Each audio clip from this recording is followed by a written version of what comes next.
Good morning guys, welcome back to my channel Mehra daily drifter. हम पहुंच गए हैं अपनी ब्लैक ब्यूटी के पास। Black beauty is not shining today, धूल से भरी हुई है आज। तो मैंने सोचा आज इसे हम करवाएंगे वॉश। तो मैं इसे लेकर जल्दी से जल्दी निकल पड़ा हूँ घर से। आज धूप काफ़ी खिली हुई है, मैंने सोचा इस पहले थोड़ा सा काम कर ले, फिर फ्री होकर इसे करवाएंगे वॉश। हम पहुंच गए हाईवे पे। हाईवे क्रॉस करने के बाद जब मैं मार्केट पहुंचा तो मुझे पड़ गया दिन का पहला पार्सल। मैंने कहा शुक्र है।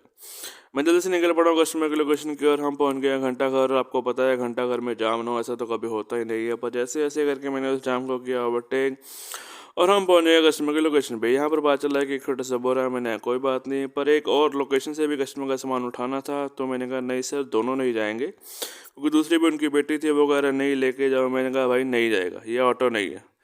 वो काफ़ी देर बहस कर रहा था, मैंने फ़ोन काटा, मैंने अपने एंड से कैंसिल किया। आईडी थोड़ी देर के लिए मेरी बंद हो गई, पर मैंने कोई बात नहीं, नो रिस्क। मैं वहाँ से निकल पड़ा हूँ अपने गुस्से के साथ।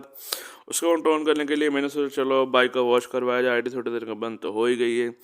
हम पहुँचे हैं वॉशिंग स्टेशन पे। यहाँ पर थोड़ी देर मुझे वेट करना पड़ा, क्योंकि दो बाइक्स पहले ही वॉशिंग होने वाली थी। और ये आप देख सकते हो मेरे बाइक के क्या हालात हैं वॉशिंग होने से पहले।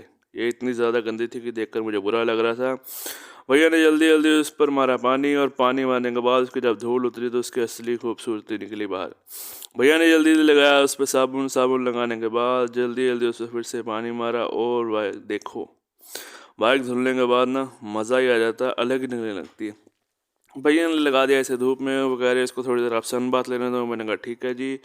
धुलने के बाद पॉलिश लगने के बाद अब इसका हाल चेक कर सकते हो। हर तरफ से हमारी black beauty shining as always. इसका शूट कर रहा था, तभी मुझे पड़ गया अगला पार्सल। मैं भी जल्दी जल्दी इसे लेकर निकल पड़ा हूँ कस्टमर के लोकेशन की ओर। कस्टमर की लोकेशन थी पर गलत। पर जैसे ऐसे करके हम कस्टमर के पास पहुंचे गए और हमने उनको कॉल की, और ये आ गया हमारा पार्सल। इसमें था लंच, ये हमने देना था सिविल हॉस्पिटल। मैं जल्दी से लेकर निकल पड़ा हूँ सिविल हॉस्पिटल की तरफ। हमने फ्लाईओवर पकड़ लिया। फ्लाईओवर क्रॉस करने के बाद हम पहुंच गए भयंकर वाले जाम में।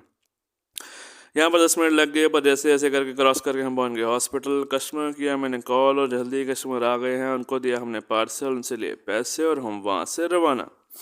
हम चल पड़े हैं अपने अगले ऑर्डर की तलाश में। मुझे यह था कि बस और कैंसिल ना हो आज कोई, पर जल्दी ऑर्डर पड़ गया और हम वो निकल पड़े कस्टमर की लोकेशन की ओर। हम लोकेशन की ओर निकल पड़े थे। लोकेशन पे पहुंच के मैंने कॉल की। 10 मिनट तक ऑर्डर नहीं आया, पर कस्टमर ने फिर वही किया जिसकी मुझे उम्मीद थी। वो ऑर्डर हो गया कैंसिल। अब क्या ही बोले। चलो मैं अपने गुस्से को पीकर वहाँ से निकल पड़ा हूँ। कोई बात नहीं, जल्दी ही पड़ जाएगा अगला पार्सल। और अगला पार्सल पड़ ही गया, पर जो इस पार्सल के साथ हुआ आप सोच भी नहीं सकते। मैं निकल पड़ा हूँ कस्टमर की लोकेशन की ओर। कस्टमर की लोकेशन में पहुंचे और कस्टमर कह रहा है कि 2 किलोमीटर दूसरी तरफ आ जाओ। मैंने कहा भाई एड्रेस चेंज कर दो या इसे कैंसिल करके दोबारा डाल दो। कस्टमर कह रहे मैं कैंसिल का नहीं करूँगी, चेंज कर रही हूँ। पर चेंज करते करते कस्टमर ने वो भी कर दिया कैंसिल। दिन ही खराब है आज का, इसे यही कह सकते हैं बस। चलो इसके अलावा और कुछ कह नहीं सकते। मैं निकल पड़ा हूँ अगले ऑर्डर की ओर। ये हमने कस्टमर घर से आयरन टाइप का पार्सल, और मैं वो लेकर निकल पड़ा हूँ। रास्ते में थोड़ा जाम था, तो मैंने चौड़े बाजार की गलियाँ पकड़ ली हैं आज। गलती तो मैंने की है, मुझे पता है, पर अब क्या करें, अब पकड़ लिए तो निकलना तो पड़ेगा ही यहाँ से।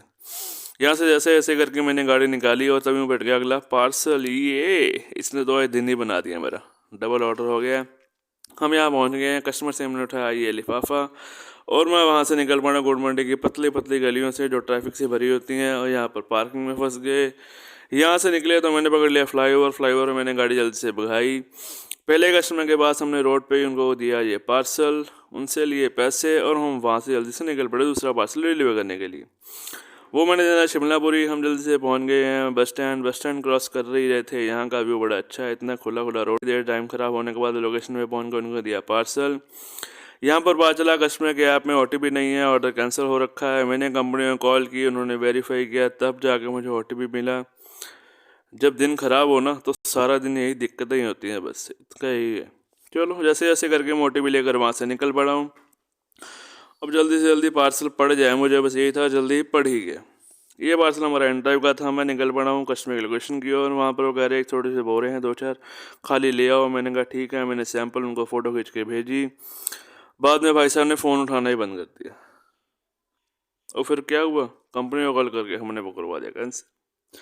जिनका चौथा ऑर्डर कैंसिल। तभी मुझे उठ गया अगला पार्सल, और वो मैं लेने के जल्दी से कश्मीर की ओर निकल पड़ा हूँ। कैंसिलेशन की तो अब हमारा रुख की है, क्या करें। और ये जो ऑर्डर पड़ा है इसकी कस्टमर ने डाली है लोकेशन गलत। तो बंदे ने मुझे 10 मिनट बहुत परेशान किया। अब यहाँ आ जाओ, वहाँ आ जाओ, क्या ही बोलूँ बस। फाइनली मैं कस्टमर के पास पहुंच गया हूँ। यहाँ पर थोड़ा ओवर साइज पार्सल था, मैंने कोई बात नहीं तो रख पीछे, बस आज का दिन बहुत ख़राब है। और मैं वो लेकर वहाँ से निकल पड़ा हूँ जल्दी से। कश्मीर की लोकेशन की वजह हमने राहे वाली नहर के पास हमने डी मार्ट को किया क्रॉस। मुझे लगा था ये तो रोड खाली होता है, जल्दी पहुँच जाऊँगा, पर नहीं, अभी तो दिन की शुरुआत ही हुई है। बुरे टाइम तो अभी आने वाले ही थे। और यहाँ पर लग गया जाम। यहाँ पर मुझे लगभग आधा घंटा लग गया, कछुए की चाल से ही चलता जा रहा था यहाँ तो मैं। तो चलो जैसे ऐसे करके वो रास्ता मैंने क्रॉस किया, हम पहुँच गए लोकेशन पे। देखिए कितना बुरा हाल है, ना लाइट से है ना ढंग का रोड है। चलो कस्टमर के पास हम पहुँच गए हैं। कस्टमर को दिया हमने पार्सल, उनसे लिए पैसे और जल्दी से मैं हो गया उसी टूटे फूटे रास्ते से घर की ओर रवाना। इतना शुक्र है कि ये हाईवे के पास ही था। मुझे पता था कि यहाँ से मुझे ऑर्डर पड़ेगा तो नहीं, पर फिर भी मैं उम्मीद के साथ मैं वहाँ से निकल पड़ा हूँ, शायद पड़ ही जाए। ये आगे स्कूटी जा रही है, आपको दिख रही होगी। ये बंदे ने मुझे हाथ देकर रास्ते में रोका। मैंने कहा पता नहीं क्या हुआ, और पता चला कि ये मेरी बाइक के बारे में पूछ रहा है, कितनी पुरानी है, क्या एवरेज है। मैंने कहा भाई ऐसे ऐसे मैंने उसको डिटेल बताई। मन खुश हो जाता है इन चीज़ों के साथ। चलो मेरा तो दिन बन गया आज का। हमारे ब्लैक ब्यूटी के बारे में लोग रोक रोक कर हमसे पूछते हैं, ऐसे ही है भाई। चलो हम वहाँ से निकल पड़े हैं। जैसे जैसे करके हम पहुँच गए फ्लाईओवर पे। ऑर्डर पड़ नहीं रहा था, मैंने कहा चलो अब घर चले। यहाँ से मैं पहुँचा शॉप पे। यहाँ से मैंने कुछ सामान लेना था घर का, वो मैंने लिया। भैया पैक कर रहे हैं और मैं लेकर वहाँ से निकल पड़ा घर की ओर। यहाँ पर यह ट्रक रुकने वाला था, पर थैंक गॉड जल्दी निकल गया और हम पहुँच गए घर। और ये थी हमारी आज की दिनचर्या। Thank you for watching guys. Don't forget to subscribe, like and share the channel. Bye bye.